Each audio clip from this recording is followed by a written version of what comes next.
வணக்கம், welcome to family corner. உங்களுக்கு இந்த வீடியோ பிடிச்சிருந்தா லைக் பண்ணுங்கள், கமெண்ட் பண்ணுங்கள், ஷேர் பண்ணுங்கள், சப்ஸ்கிரைப் பண்ணுங்கள். இன்னைக்கு சிக்கன் டிக்கா எப்படி பண்ணுறதுன்னு நம்ம பார்க்க போகிறோம். ஒரு பாத்திரத்தில் 4 டேபிள் ஸ்பூன் தயிர் எடுத்துக்கோங்க.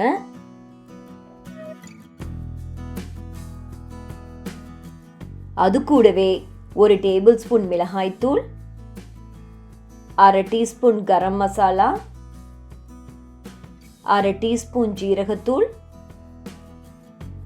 1/2 டீஸ்பூன் மிளகுத்தூள், 1/2 டீஸ்பூன் மஞ்சள் தூள், 1 டேபிள் ஸ்பூன் இஞ்சி பூண்டு விழுது, தேவைக்கேற்ப உப்பு, 1/2 எலுமிச்சை சாறு,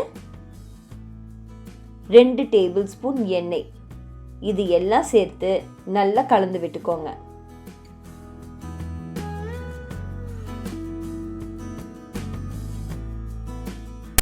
சிக்கன் டிக்கா பண்ணுறதுக்கு அதே மசாலா பேஸில் 150 கிராம் போன்லெஸ் சிக்கன் எடுத்துக்கிறோம். சிக்கனை நீங்கள் ஸ்கொயர் ஷேப்பில் நறுக்கி எடுத்துக்கோங்க. அது கூடவே ஸ்கொயர் ஷேப்பில் நறுக்கிய 1 கப் பெரிய வெங்காயம், ஸ்கொயர் ஷேப்பில் நறுக்கிய 1 கப் கேப்சிகம், இதையும் சேர்த்து நல்லா கலந்து விட்டுக்கோங்க.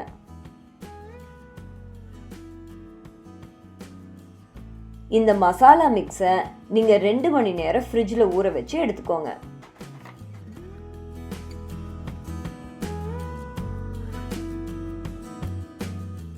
ரெண்டு மணி நேரம் ஊறின சிக்கனை ஒரு ஸ்கியூவர்ஸில் அடுக்கி வச்சுக்க போகிறோம். சிக்கன், கேப்சிகம், வெங்காயம் இப்படி மாற்றி மாற்றி நம்ம அடுக்கி வச்சுக்க போகிறோம்.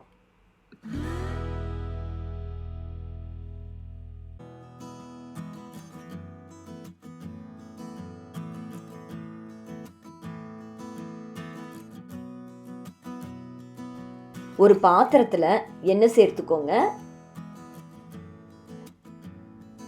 எண்ணெய் சூடானதும் நம்ம அடுக்கி வச்சிருக்கிற சிக்கனை இதில் போட்டு வேக வச்சு எடுத்துக்க போகிறோம். சிக்கன் எல்லா பக்கமும் நல்லா வேகிறதுக்காக நம்ம அடிக்கடி இப்படி திருப்பி விட்டுக்க போகிறோம்.